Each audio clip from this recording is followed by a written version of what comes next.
Check it out, yeah, song like that, y'all. Word up. Iron Man comes back. Yo, check it. Put away your heaters, throw up your dick beaters. Accolade blows to his nose, shut his eyes, close to a.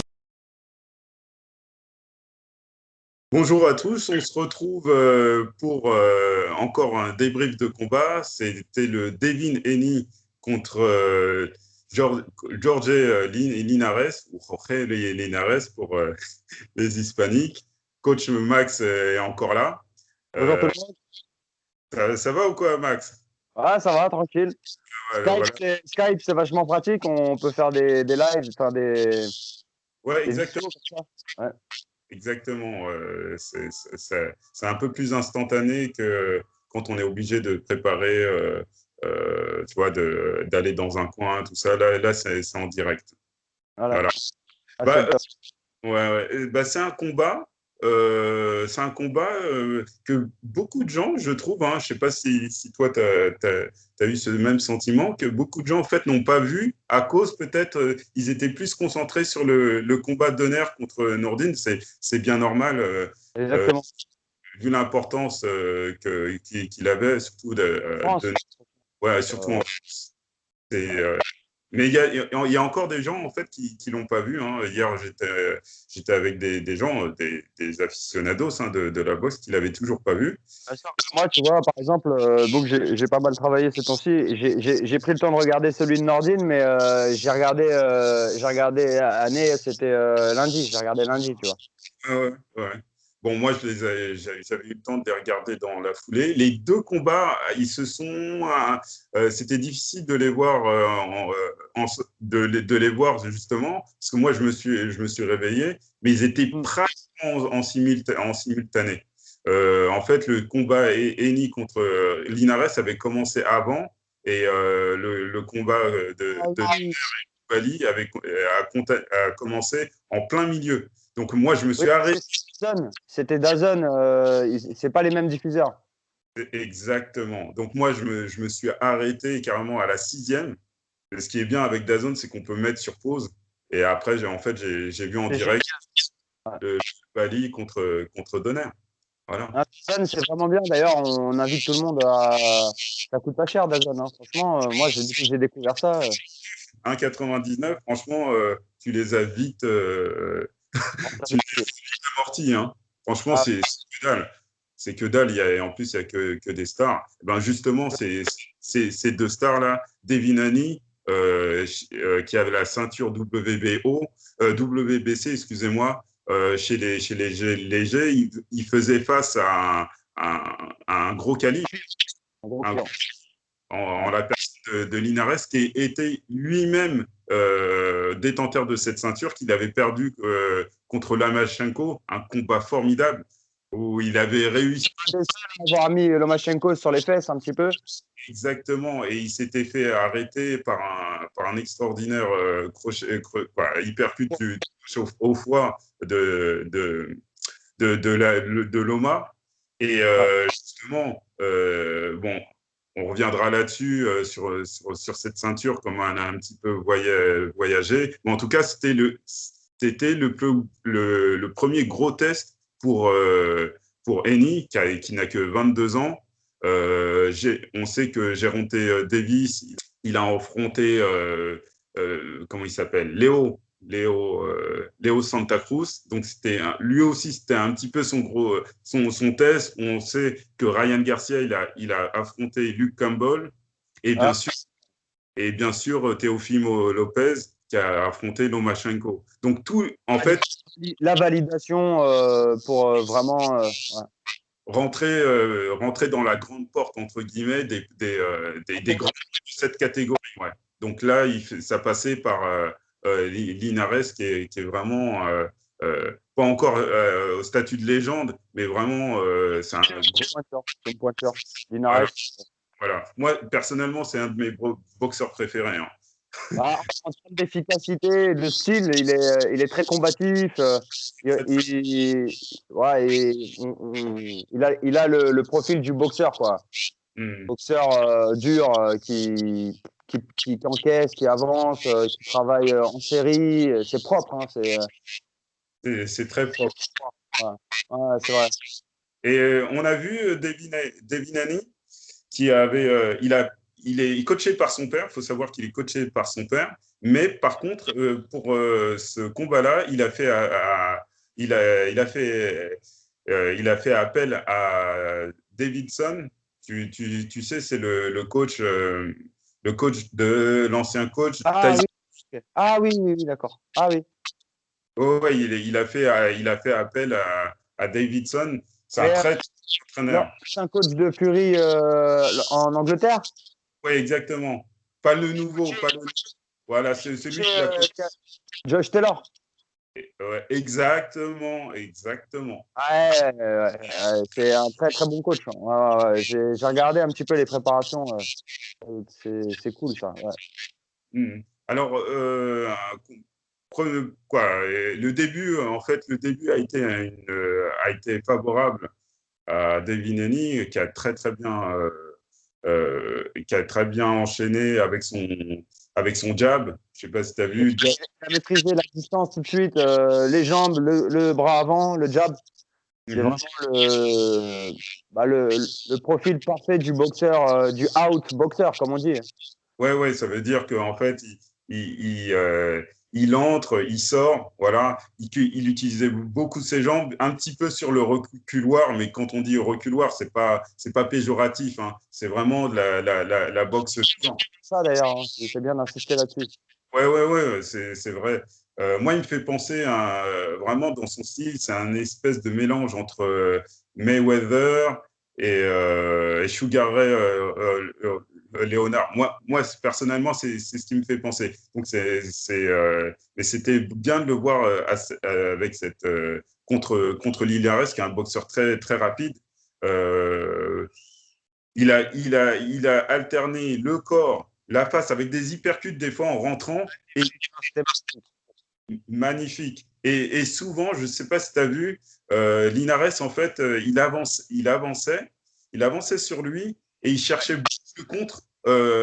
beaucoup le contre, bloquer les coups de Honey, surtout son crochet avant, là, le bloquer et après pouvoir en fait contrer avec son propre crochet du gauche. Souvent, ça, il l'a fait. Et ce que David Haney faisait très bien, c'est que à chaque fois, il anticipait. Ça veut dire que Linares mettait son crochet.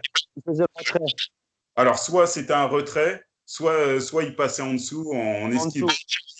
Magnifique, magnifique, Ouais. magnifique offensivement et défensivement pendant pratiquement tous les rounds, hein, franchement. Je ne sais pas comment toi, tu les as scorés, les rounds. Moi, sincèrement, je lui ai donné quasiment tous les rounds, hein. Ouais, bah, moi aussi.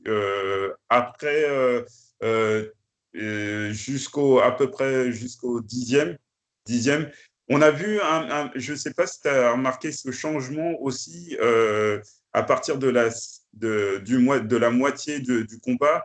Henry était un petit peu, comme on le disait là tout à l'heure, sur le reculoir, qui a commencé à avancer sur C'est à quel round où, tu sais, Linares, il l'a touché à la fin du round et l'autre, Haney, il est rentré un petit peu en titubant légèrement et puis, tu sais, Linares, il s'est un peu moqué de lui en disant, il lui a fait, ah, bah, va dans le coin, comme ça.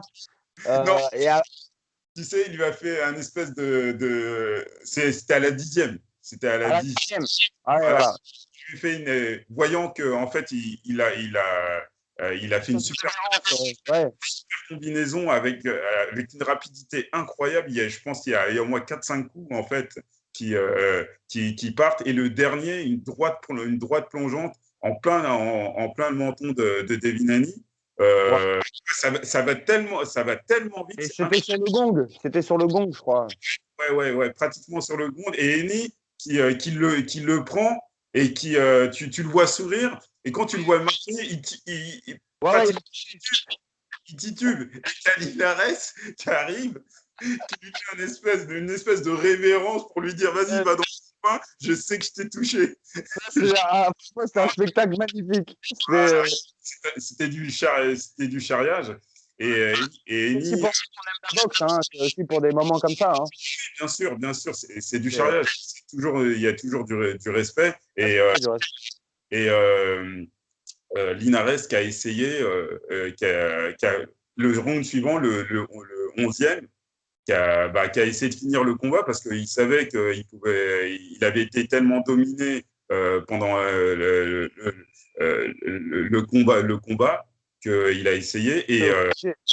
Devin Haney, franchement, il a résisté. En fait, on a vu que Il a vraiment pourri le combat à la fin. Haney, il voulait plus boxer, quoi. Il a joué la montre. Il a été intelligent, il a été un petit peu sifflé par le public parce qu'il boxait plus. Ouais. Mais il a 10 rounds d'avance. Voilà, tu vois, il finit son combat propre. On peut lui reprocher peut-être son manque de combativité à la fin, mais il gère, quoi. Je pense qu'il avait plus de jambes. Hein. Je pense qu'il avait plus de jambes. Il n'a pas récupéré. C'est possible.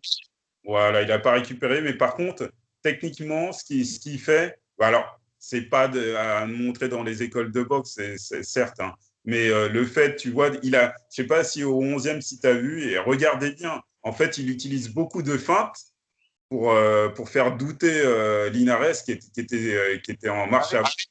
Il utilisait beaucoup de feintes et ce qu'il faisait, il faisait une espèce de grosse, un truc très, très, pas vilain, mais je veux dire, ou presque. En fait, il feintait et il utilisait une esquive rotative et à la fin de l'esquive rotative, il allait accrocher Linares. Un clinch. Je pense qu'il a dû le faire une dizaine de fois, ça. Mais bon, entre guillemets, c'était ça, soit ça, ou entre guillemets, il se faisait encore toucher. Et je pense que Linares aurait pu finir ce combat. Il a été intelligent. Et juste une petite parenthèse, c'est peut-être ça qu'il a manqué, parce que c'est un coup de vis un petit peu. C'est peut-être ça qu'il aurait manqué à Nourdine. Tu sais, quand il a été touché, il aurait peut-être dû lui aussi accrocher Donner dans leur combat quand lui, il a été touché. Bon, en tout cas, c'est ce que... C'est les vices du métier en professionnel. Exactement. Et Ali était un grand spécialiste de ça. Oui. Bien sûr, il l'avait démontré contre Format. Dès qu'il était en difficulté. Contre Frazier, les combats qu'il a fait contre Frazier, c'est souvent ça. Hein. Frazier se rapproche, il met 1 ou 2, 3 coups, et hop, il l'attrape, tu vois. Il l'attrape derrière la tête avec la main gauche et il le colle contre lui, il lui appuie la tête vers le sol. Voilà. Max, tu vois, c'est des choses dans la boxe française que j'ai pas vues et que j'ai l'impression qu'on ne travaille pas. Par contre, les Américains, eux, ils le font. Ils font parce que c'est vrai que ça flirte avec Exactement. Ça flirte avec le règlement. Donc, normalement, on n'a pas le droit d'accrocher. Mais c'est quelque chose qui est interdit, mais qui est toléré. Et il faut savoir le faire au bon moment sans trop le faire excessivement. Sinon, souvent, tu sais, tu as l'arbitre qui est là, qui te fait des avertissements et il peut même te compter un point en moins. Ouais, bien sûr. Et ce qui est fou, c'est que, par exemple, d'ailleurs, ça mériterait carrément une vidéo là-dessus, quoi, sur les trucs qui sont tolérés, mais pas autorisés. Pourquoi pas. Ouais, c'est vrai que ça serait intéressant. C'est vrai que ça serait On n'a pas le droit de parler, on n'a pas le droit d'accrocher. Ali a fait sa carrière en faisant ça, tu vois. C'est vrai. Écoute, comme vous le savez peut-être, Annie, il a gagné, je pense, à l'unanimité des juges. Donc, il conserve sa ceinture WBC. Voilà. On va se retrouver pour une analyse technique sur un mouvement de Devin Haney qu'il a fait à la 4e reprise.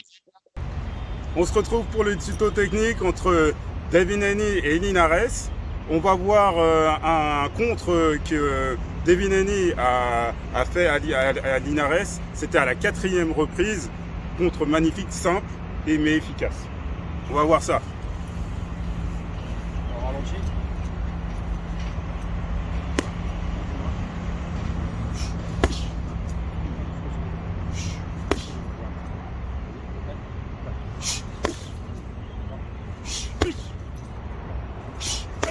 On va vous le montrer de l'autre côté.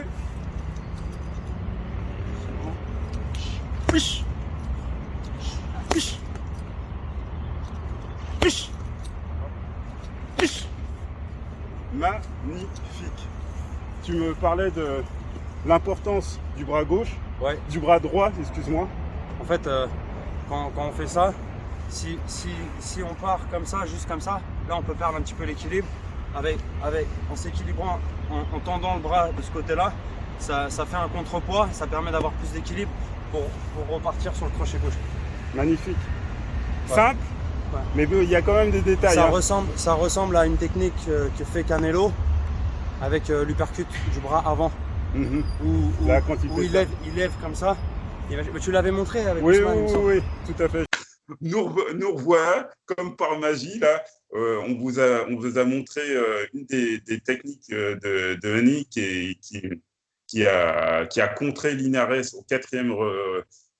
à la quatrième reprise d'un super crochet du gauche en évitant un jab de Linares.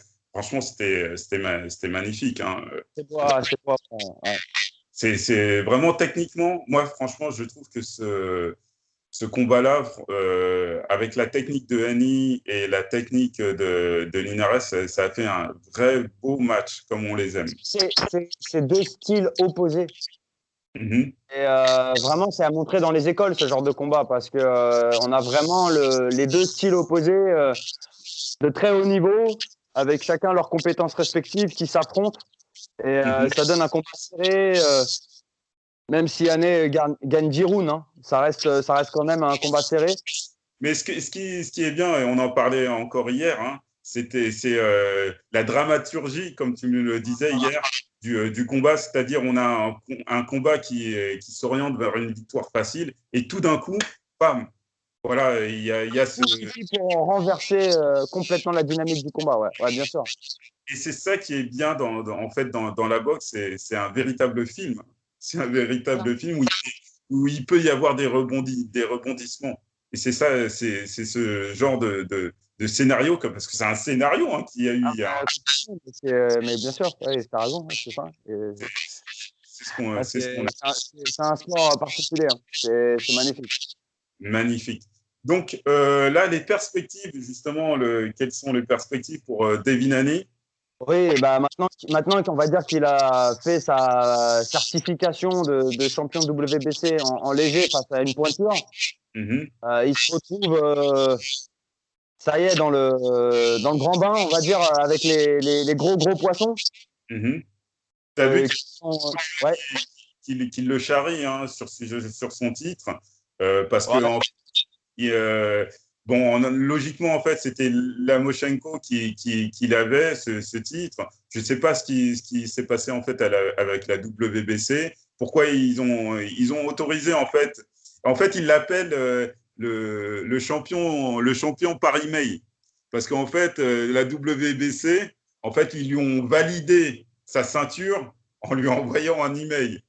Ça a été tout un espèce de pataquès, alors que et ils ont élevé Lomachenko quand il avait sa ceinture, qu'il a perdu contre Teofimo Lopez. En fait, Lomachenko avait été élevé à la WBC, mais champion franchise.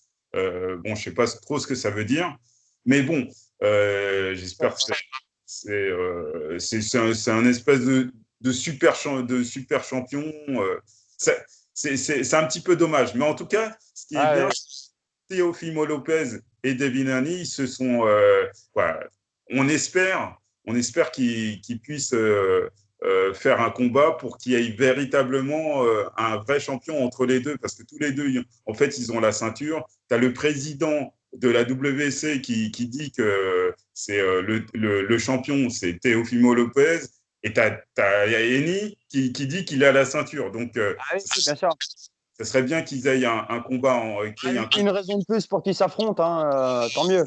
Exactement. D'ailleurs, Teofimo Lopez qui combat ce week-end contre l'Australien Jorge Camboso.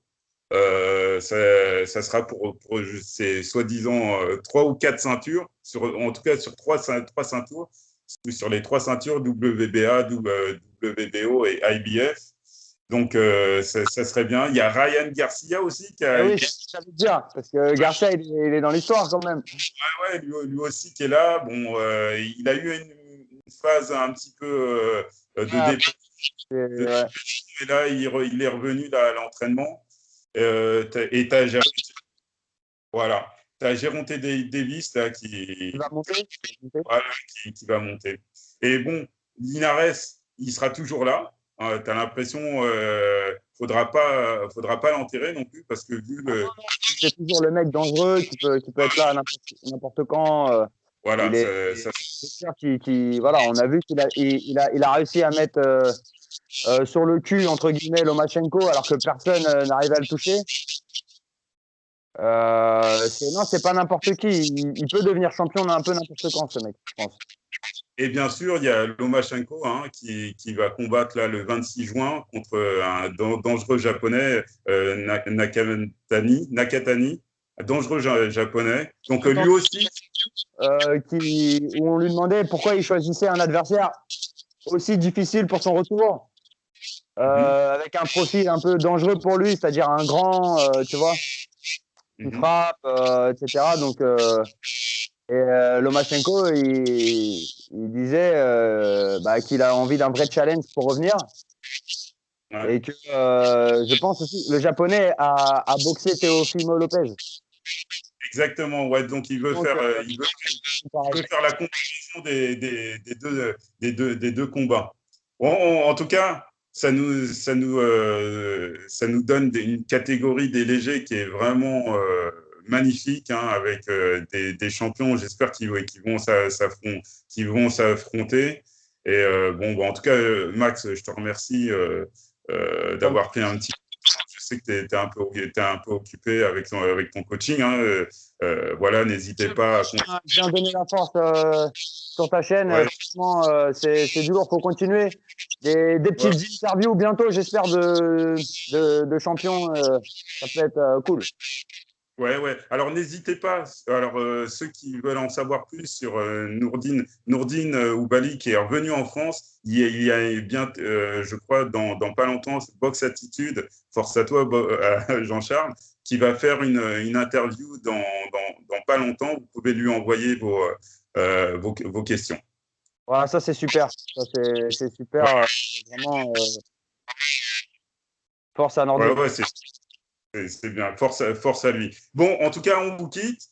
N'hésitez pas, bien sûr, à liker, à partager, à commenter aussi, à vous abonner. Et nous, on essaiera d'être un peu plus consistant. J'espère que dans bientôt, on va faire un mini talk show, un grand talk show comme on l'a fait en début d'année. Si vous ne l'avez pas vu, on a fait le récap de l'année 2020, et là peut-être on va faire peut-être un mini récap de l'année qui s'est écoulée. Je pense qu'on va essayer de faire ça pour la semaine prochaine. Donc je vous remercie, et vraiment n'hésitez pas à vous abonner.